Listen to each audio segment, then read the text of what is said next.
Graças a Deus. Meus irmãos, graça e paz da parte de Deus e de nosso Senhor Jesus Cristo. Amém? Convido a igreja a abrir sua Bíblia. Segunda carta do apóstolo Paulo a Timóteo. Bendito seja Deus. Capítulo número 3, versículo 16. 2 Timóteo, capítulo 3, versículo 16. É bem provável que muita coisa que a gente vai tratar nessa mensagem, os irmãos já ouviram bastante no mês da Reforma, especialmente no culto, onde foi pregado o tema do Sola Escritura. Mas tem algumas questões específicas relativas a esse versículo que nós, com a permissão do Senhor, vamos meditar nessa noite. Amém? Capítulo 3, versículo 16. Vamos ler. Toda Escritura é divinamente inspirada e é proveitosa para ensinar, para redarguir, para corrigir, para instruir em justiça. Amém. Bendito seja Deus. Amados irmãos, o texto que nós acabamos de ler nessa noite, onde o apóstolo Paulo fala a respeito das Escrituras, e ele começa falando sobre a inspiração das Escrituras. Mas primeiro, permita-me explicar para os irmãos essa expressão, esse termo, essa palavra Escritura. Quando você vê essa palavra escrita na sua Bíblia, e você vai ver ela escrita da forma que você vê aqui com esse E maiúsculo, com a inicial maiúscula. E quando a Bíblia fala em escrituras, ou a escritura, ou as escrituras, tanto plural quanto singular, a Bíblia está se referindo à palavra de Deus. Amém? Está fazendo referência a si mesma. Está fazendo referência àquilo que era, já naquela época, considerada como a palavra de Deus. A priori, quando Paulo escreve esse texto aqui, e em grande parte do Novo Testamento, quando os irmãos veem a Escritura sendo citada, a palavra de Deus sendo citada, em grande parte, está se referindo ao Antigo Testamento. Está se referindo àquilo que já era conhecido como a palavra de Deus. Porque se nós estamos lendo um trecho do Novo Testamento, não esqueça que, ao Paulo estar escrevendo esse livro, indiretamente, ele estava escrevendo algo que também seria chamado de Escritura. Ainda que ele não tivesse 100% consciente de que um dia nós teremos aqui um livro, onde chamamos de a Bíblia, tudo quanto ele escrevia e que era a palavra de Deus, e aí mais tarde nós vamos chegar nessa parte, do que é que pode ser considerado palavra de Deus. Então, quando fazia referência ao Antigo Testamento, e chamando de Escritura, estava dizendo que aquilo que estava escrito ali era a palavra de Deus. Amém? O Antigo Testamento era amplamente reconhecido pelos apóstolos, por Jesus, como a palavra de Deus. Não era uma coisa que era discutida. Não. Jesus chegou e ele fazia referência, ele citava o Antigo Testamento, ele citava os profetas, ele citava os salmos e chamava isso de Escritura. E se referia a isso como a palavra do seu Pai. Os irmãos estão conseguindo entender até aqui? Amém? Então, a Escritura, vamos começar. A Bíblia é aquilo que nós, quando lemos aqui, é chamado de a Escritura, a palavra de Deus. A palavra de Deus. Estava em formação ainda assim, porque o Novo Testamento estava sendo escrito. Mas o Antigo já era conhecido, já era utilizado. Quando Jesus iniciou o ministério dele, por exemplo, e ele pregou o texto de Isaías, naquele sábado de manhã que ele chegou numa sinagoga, e pegou o texto de Isaías 61, embora não tinha capítulo naquela época, os livros eram rolos com texto único, e essa divisão de capítulo, versículo, é recente. Tem pouco mais de 1000 anos que nós temos uma Bíblia referenciada com capítulos e com versículos. Então, no tempo de Jesus, o Antigo Testamento, que era a Bíblia que eles tinham, era a Escritura que eles tinham, era texto corrido. E ele pegou aquele texto de Isaías que diz que o Espírito do Senhor está sobre mim, para trazer a abertura de prisão aos cativos, para abrir os olhos aos cegos, amém? Para anunciar o ano aceitável do Senhor. E quando ele acaba de ler aquele texto, ele se senta, e aí o pessoal que está ali sentado na sinagoga observando ele, esperando ele falar alguma coisa, ele diz assim: hoje se cumpre essa escritura diante de vossos olhos. Então são muitas as citações que nós vemos Jesus Cristo fazendo no Antigo Testamento, onde ele vê naquilo ali como a palavra do seu Pai, e ele valida, ele aceita, ele reconhece que o que os judeus tinham escrito era de fato a palavra de Deus, o Pai. Amém, queridos? Mas, pois bem, eu vou pedir para os irmãos abrir sua Bíblia em Lucas capítulo 24, versículo 27, que aí é um pedaço da história da ressurreição de Jesus, estando ele se encontrando com os apóstolos a caminho de Emaús. Diz assim, Lucas 24, versículo 27. E começando por Moisés, quando fala Moisés, se refere a Mateus, a Gênesis, Êxodo, Levítico, Números, Deuteronômio. Os 5 primeiros livros da Bíblia. Quando você vê a Bíblia, fala assim, e citando Moisés, ou começando por Moisés, ou a lei, se refere a esses primeiros livros da Bíblia. E começando por Moisés, aí continua, e por todos os profetas, que aí nós temos aí na Bíblia os profetas maiores, menores, explicava-lhes o que dele se achava, aonde? Em todas as Escrituras. Então Jesus, ele citava a Bíblia, que eles tinham em mãos, que era o Antigo Testamento. E ele não só citava, como ele dizia, o que está escrito ali, está escrito falando sobre mim.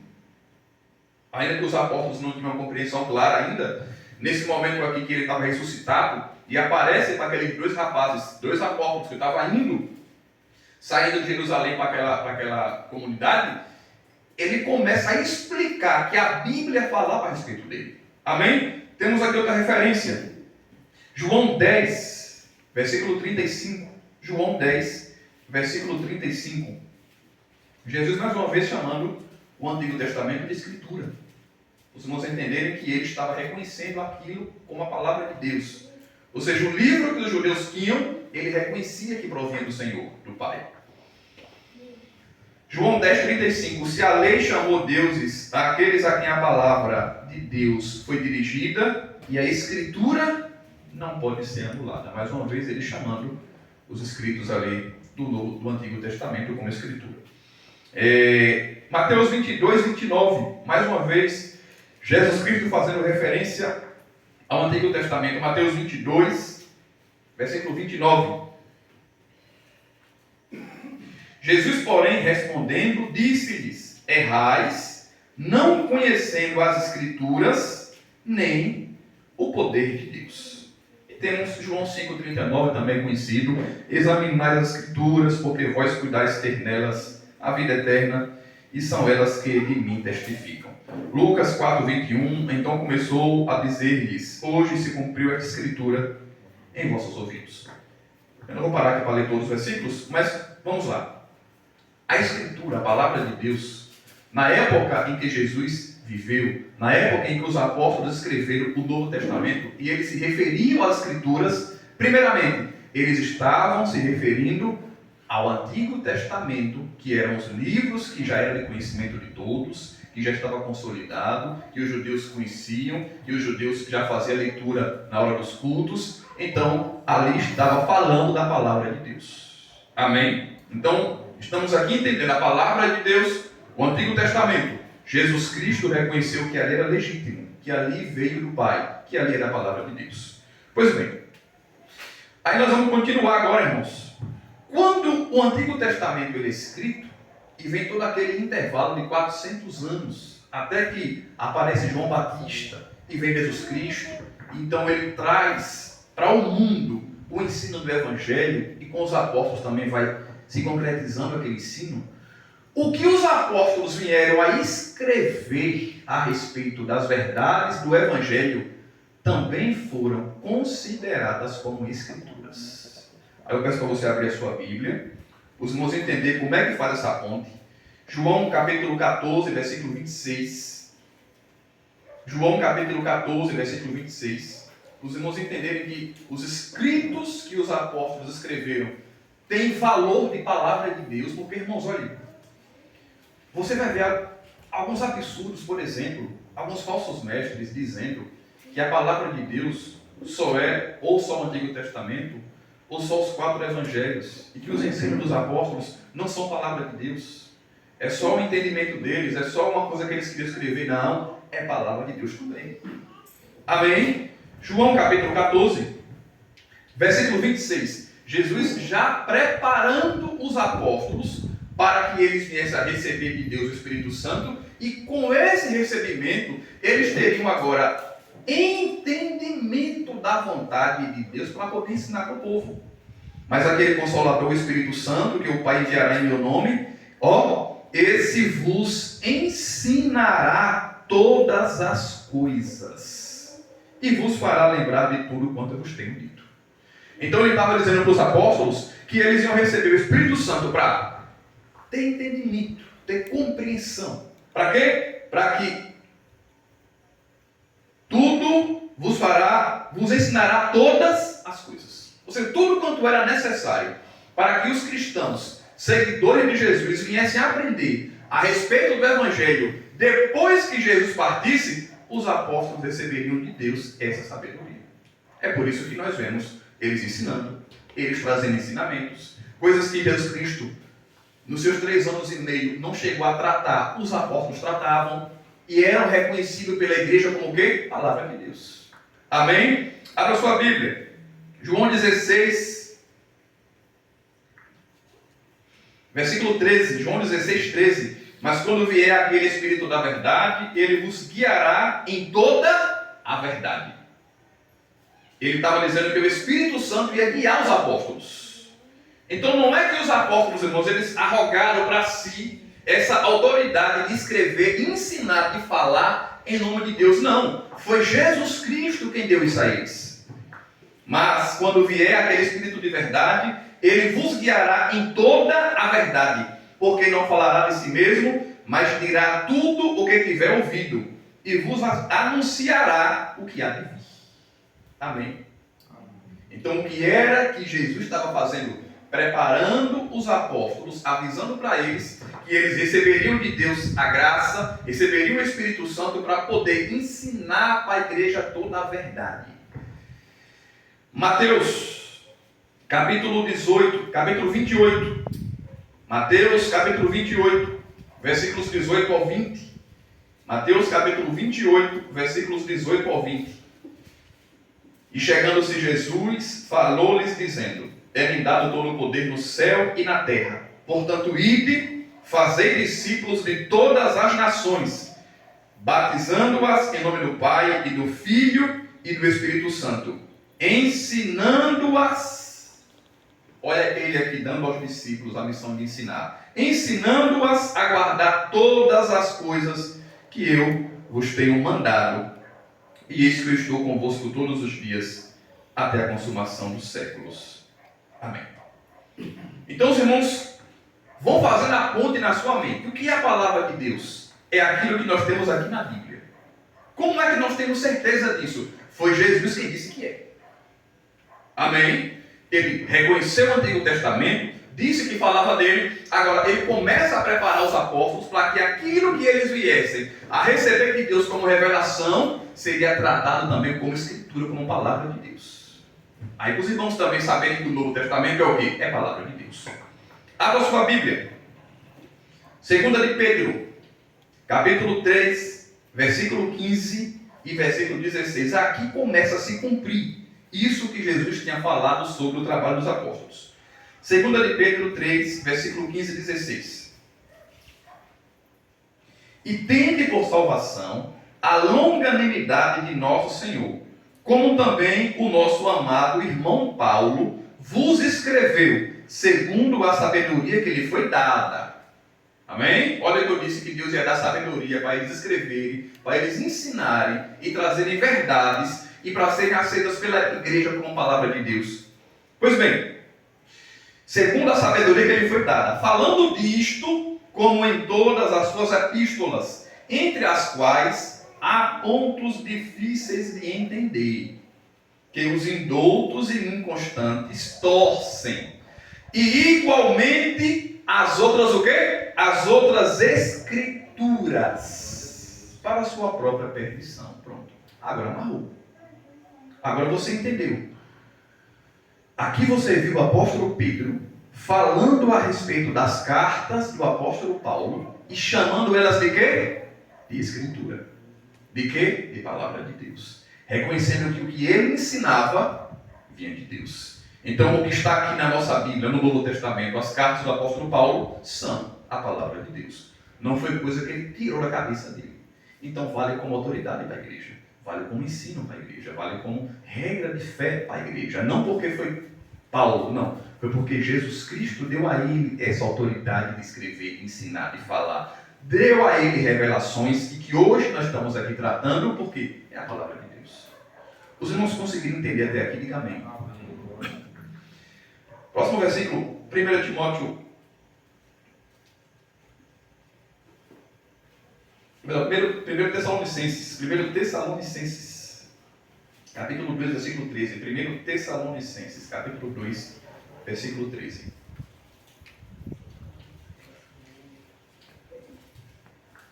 Por isso também damos, sem cessar, graças a Deus, pois havendo recebido de nós a palavra da pregação de Deus, a recebestes não como palavra de homens, mas, segundo é na verdade, como palavra de Deus, a qual também opera em vós os que crestes. Aqui entra uma coisa importante, irmãos. O apóstolo Paulo aqui escrevendo para a igreja de Corinto, de Tessalônica, dizendo que eles receberam os ensinamentos, a pregação que ele trouxe, não como palavras de homem, não como palavras dele, mas como palavras de Deus. Amém? Mas aí ele agora diz o seguinte, no final, como palavra de Deus, a qual também opera em vós os que crestes. Não é só que aquilo que eles escreveram era a palavra de Deus.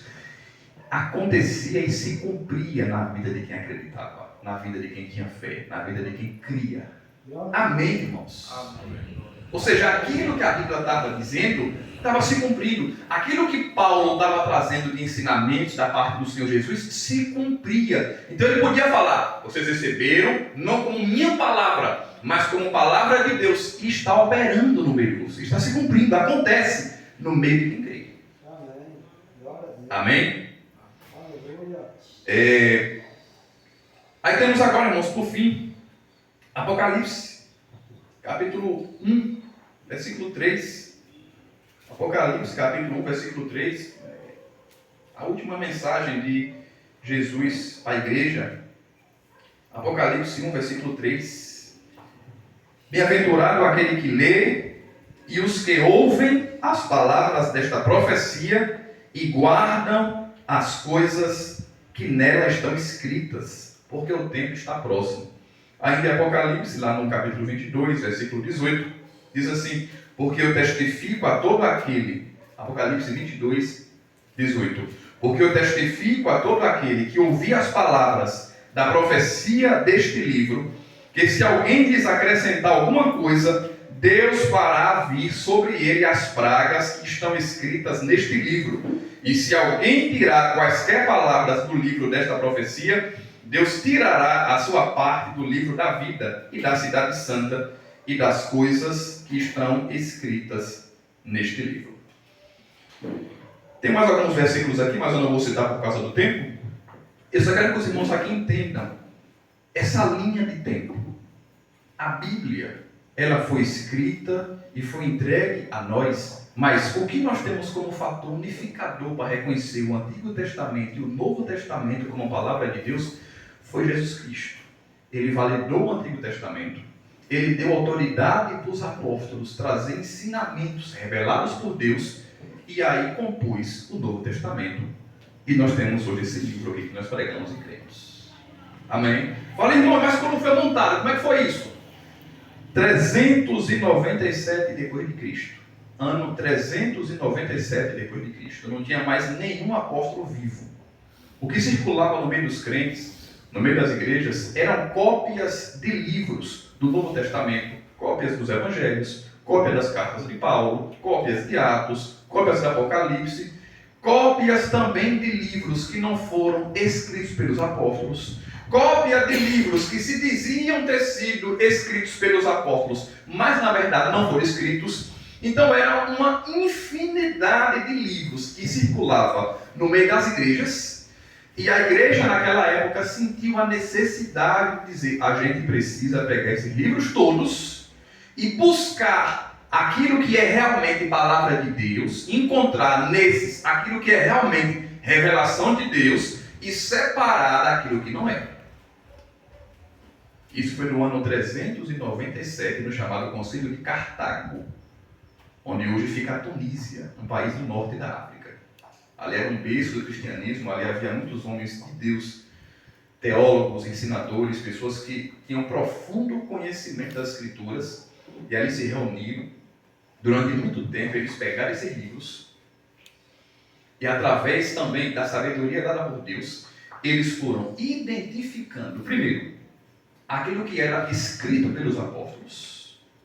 Segundo, que era realmente reconhecido como escrito pelos apóstolos. Porque, vamos lá, a carta de Coríntios, a carta de Gálatas, a carta de Romanos, eram cartas conhecidas. Porque alguém poderia aparecer com uma carta supostamente de Paulo e falar: não, aqui, ó, essa carta aqui é de Paulo. Mas como ter certeza que era de Paulo mesmo? Não.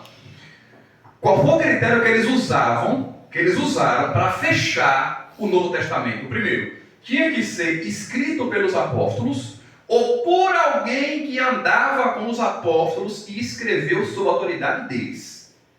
Para que tivesse certeza que essa carta era escrita por um dos apóstolos, era necessário que a carta fosse o quê? Conhecida. Por exemplo, Paulo, quando escrevia para Tessalônica, ele pedia para os crentes de Tessalônica reproduzir cópias da sua carta e entregar para os crentes de Laodiceia. Então, eram cartas conhecidas. No meio daquelas centenas de milhares de pessoas que serviam ao Senhor Jesus, as cartas que de fato eram de Paulo, eram de Pedro, eram de Tiago, eram conhecidas pelas pessoas. Amém? Então, eles iam analisar se foram escritas pelos apóstolos ou por alguém que andava com eles, como Lucas, que escreveu Atos, não era apóstolo, ou como Marcos, que era diácono, escreveu o livro de Marcos. Amém? Segundo, eles iam analisar se o que estava escrito ali estava de acordo com o restante das Escrituras. Que não tivesse nada que tivesse desacordo, desarranjo. A Bíblia não pode se contradizer. Então, quando eles pegaram esses critérios, de pegar textos, livros que foram escritos pelos apóstolos, ou por alguém próximo a eles, ou, em última análise, que não contradissesse o restante do texto bíblico, que a mensagem ficasse sempre casada uma com a outra, eles pegaram os livros, finalizaram, e aí compôs isso que nós chamamos de Bíblia. Os 27 livros do Novo Testamento. Os irmãos conseguiram entender até aqui? Amém. Amém. Fala: pronto, irmão, tudo bem, eu entendi já. Então Jesus validou o Antigo Testamento, deu autoridade para os apóstolos, escreveu o Novo, depois, 400 anos depois, a igreja veio, juntou o que tinha certeza que era dos apóstolos. E como é que eu hoje tenho certeza que o que está aqui é o que eles escreveram? Na pergunta boa? A certeza que nós temos é uma coisa chamada manuscrito. Manuscrito. Naquela época não tinha impressora, computador. Não tinha como tirar xerox. Então, se alguém tinha um livro, se alguém tinha uma carta, se alguém tinha alguma coisa escrita e precisasse fazer cópia, a cópia era feita, irmãos, à mão. Era feita à mão. Um trabalho terrível. Ah, não, pronto, está aqui a carta de Paulo. Tem que ter 10 cópias. Põe na máquina. Não tinha máquina. Ia ter que chamar alguém que sabia ler para escrever à mão 10 cópias daquele livro. Estão me acompanhando? Essas cópias eram chamadas de manuscritos. Com o passar dos anos, como tinha muitos crentes espalhados em todos os cantos do mundo conhecido, muitas cartas e livros da Bíblia foram o quê? Copiados. copiados, e se espalharam pelo mundo todo. Hoje, quando os estudiosos vão escavar alguma civilização antiga, algum lugar onde viveram crentes, cristãos, pessoas que serviam a Deus, e começa a escavar, e encontra objeto, encontra coisa de casa, encontra arma, encontra tudo. Sabe o que encontra também? Naquela época, encontra livros. E aí quando pegam livros antigos, debaixo de terra, escondido, depois de tantos e tantos anos, as cópias que estão escritas ali, debaixo da terra, depois de séculos e séculos e séculos guardadas, é exatamente o texto que você tem na sua mão hoje. Você conseguiu entender? Diga amém. É isso que dá a certeza que o que nós temos aqui é o texto bíblico realmente. O conteúdo que está aqui, as palavras que estão aqui, são as mesmas palavras que foram escritas pelos apóstolos, depois copiadas pelos cristãos, guardadas e hoje pode ser consultada para ver que não tem nenhum tipo de erro nem engano. Então você tem segurança que a palavra de Deus que está na sua mão é a palavra de Deus. Amém? Agora vamos para o texto que nós lemos. Capítulo 3 de 2 Timóteo. 2 Timóteo, capítulo 3, versículo 16. 2 Timóteo, capítulo 3, versículo 16.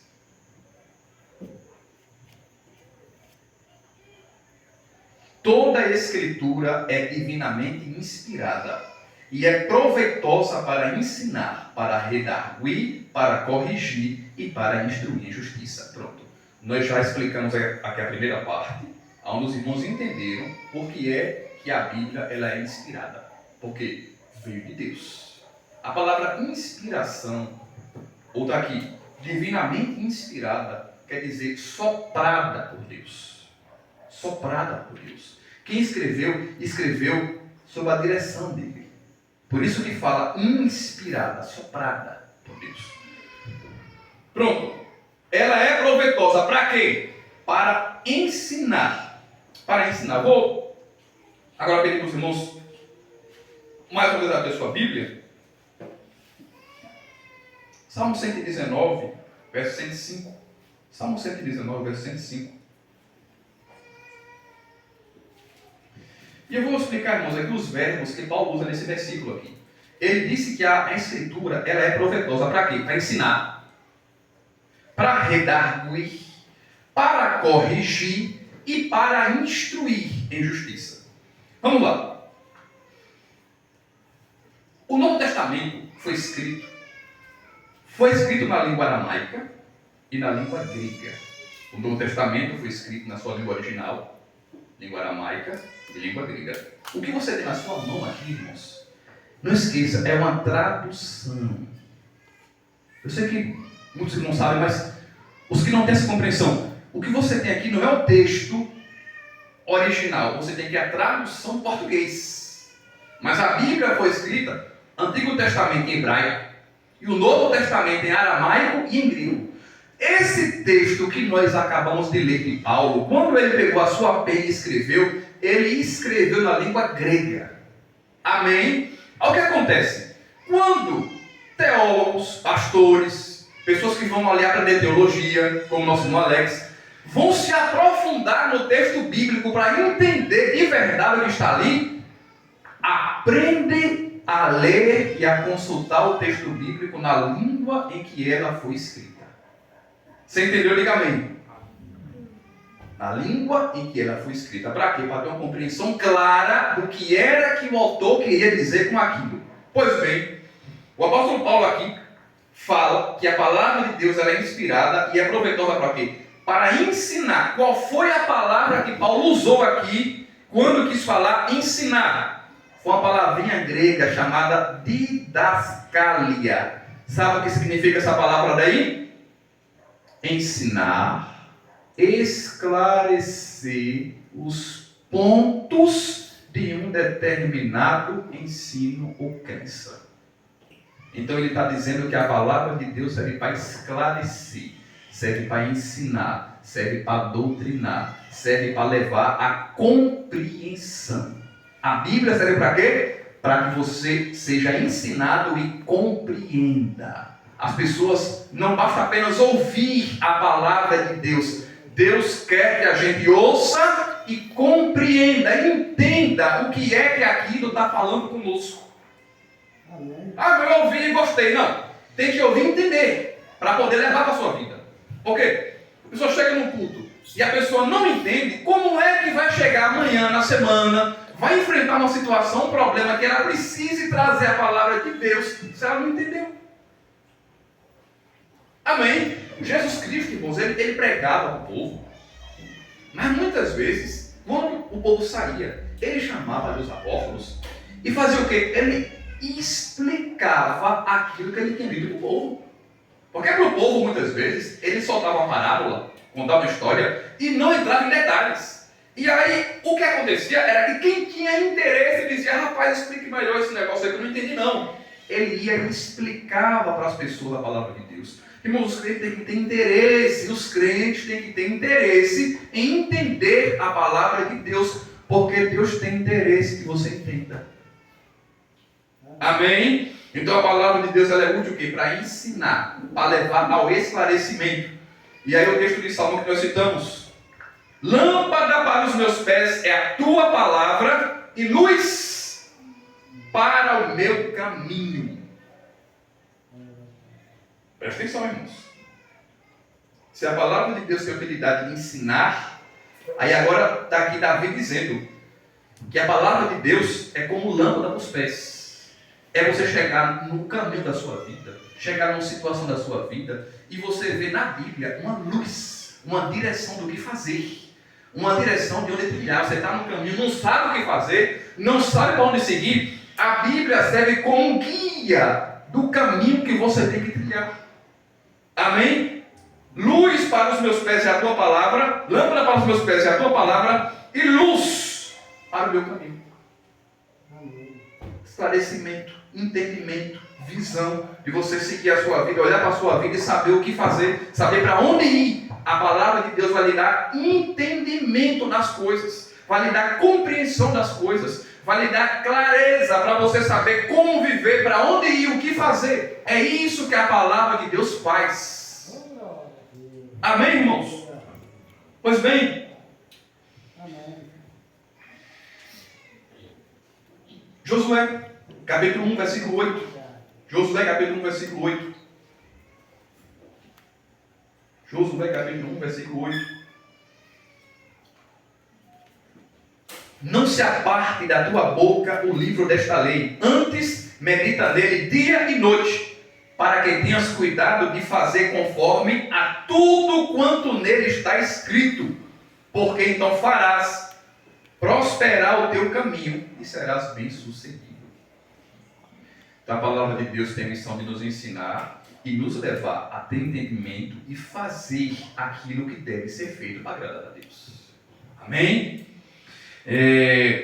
Pois bem, então falamos aqui sobre o primeiro verbo, o verbo ensinar. Qual o próximo verbo que ele usa?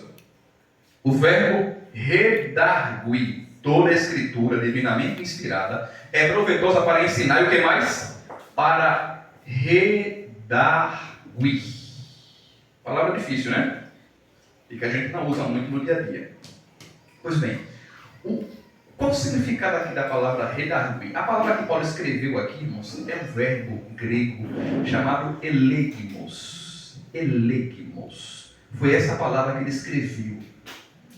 Quando traduz para o português, aí tem o nome de repreensão. Ou redargui. Qual o sentido disso daqui? Tem sentido de convencimento do erro. A palavra redargui significa convencer do erro. O que é que a palavra de Deus serve? Além de nos ensinar, a palavra de Deus nos convence do erro. Esse é o significado de redargui. Repreender e levar ao convencimento do erro. Então, se uma pessoa comete um pecado, falha, a palavra de Deus confronta aquela pessoa e a pessoa é convencida pelas escrituras que está errado. Ou o pastor que vai ensinar, que vai chamar o irmão, a irmã, numa necessidade, e dizer assim: irmão, isso que está fazendo aqui é errado. Isso que a irmã está fazendo aqui é errado. A palavra de Deus condena isso. Não é assim que funciona. Não é assim. Então vai levar o quê? Vai levar ao convencimento do erro. É isso que a palavra de Deus faz. Ela ensina e ela convence do erro. Nos confronta, irmãos. Quantas e quantas vezes nós lemos a Bíblia em nossa casa e aí olha para a nossa própria vida e fala, opa, isso aqui está em desacordo. Isso aqui está em desalinho. Isso aqui está errado, o que eu estou fazendo aqui está errado. Porque a palavra de Deus tem esse poder de fazer o quê? Nos repreender e nos mostrar que estamos errados.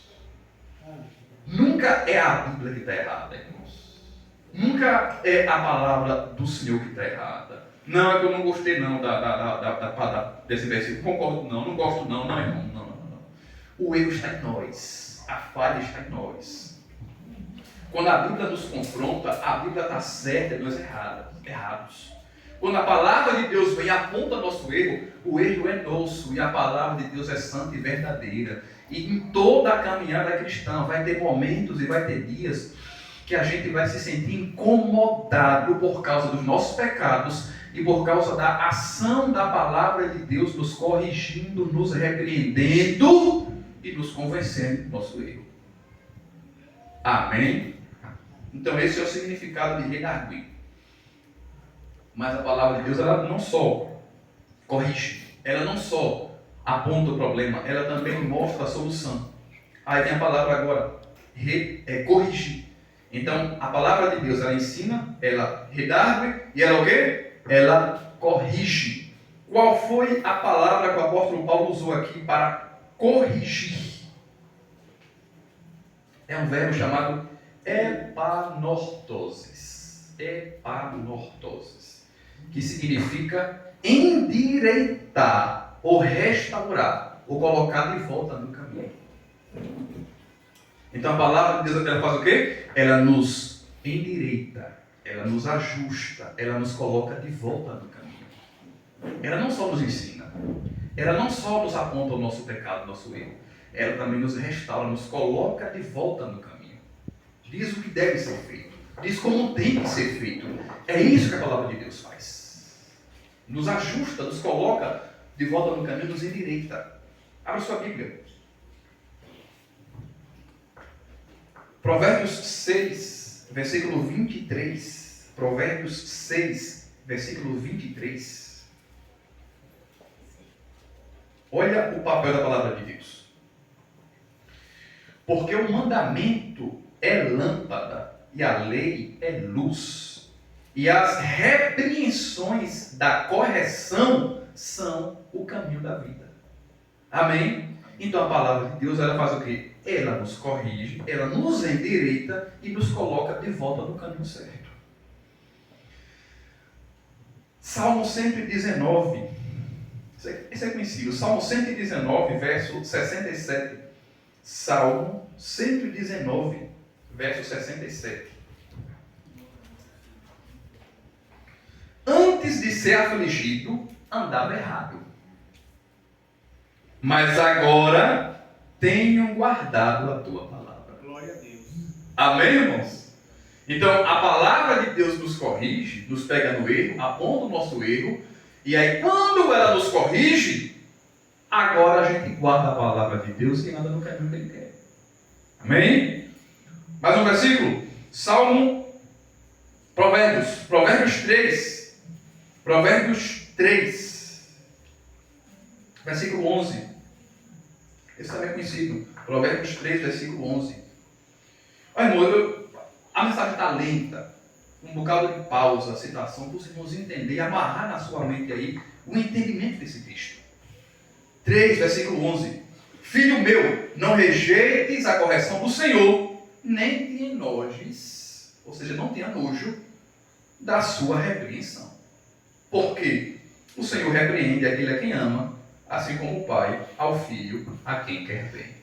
Amém? Então não é para a gente achar ruim, não é para ter nojo, não é para rejeitar quando a palavra de Deus nos corrigir, nos repreender, porque é para nos endireitar, nos colocar de volta no caminho.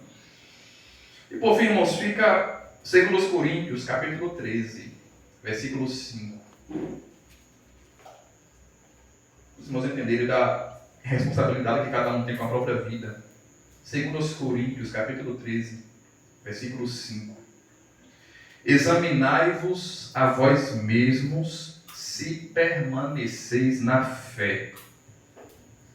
Provai-vos a vós mesmos. Ou não sabeis quanto a vós mesmos que Jesus Cristo está em vós, se não é que já estáis reprovados. Olha, irmãos, o que diz esse versículo. Examinai-vos a vós mesmos, se permaneceis na fé. E provai-vos a vós mesmos. A forma que você tem para provar a si mesmo, para examinar a si mesmo, é examinar a partir das Escrituras. Você está na fé ainda, você teme a Deus ainda, você é cristão ainda. É por aqui que você vai comparar. É por aqui que você vai provar. É por aqui que você vai perceber se a sua vida, se a minha vida está em acordo ou desacordo com a palavra de Deus. Amém, queridos? Que Deus... Olha, eu já esqueci a parte final. Não, ainda tem um pouquinho, irmãos. Parte último verbo, instruir justiça. Eu vou ser rápido, por causa do tempo. Instruir em justiça.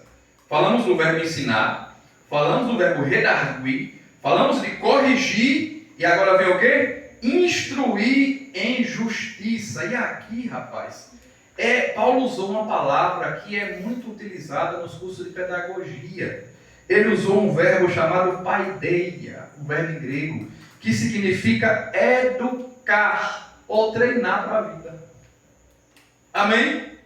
Ele está dizendo que a palavra de Deus ensina, a palavra de Deus redargue, a palavra de Deus corrige e a palavra de Deus educa e treina você para a vida. É esse o significado aqui, ó, do termo instruir em justiça, treinamento. E aí, para a gente usar versículos para esse verbo, olha, Hebreus capítulo 12, versículo 11. Hebreus capítulo 12, versículo 11. Educação, irmãos, a Bíblia nos educa. A Bíblia nos educa a ter uma vida que agrada a Deus. A palavra de Deus nos educa a viver na vontade do Senhor, nos educa, nos ensina. Então o crente está sendo educado pelas Escrituras. Hebreus 12, 11. Toda correção ao presente não parece ser de gozo, senão de tristeza, mas depois produz um fruto pacífico de justiça nos exercitados por ela. Ele está dizendo que a repreensão pode parecer dura, dolorosa, que dói, na hora a pessoa fica triste, mas depois ela produz o que? Fruto, resultado. Em quem? Em quem foi exercitado, em quem foi educado, em quem foi treinado. Por quê? Pela palavra de Deus. Quem foi treinado e educado pela palavra de Deus produz frutos para a vida toda. É esse o poder da palavra de Deus. E por fim, Salmo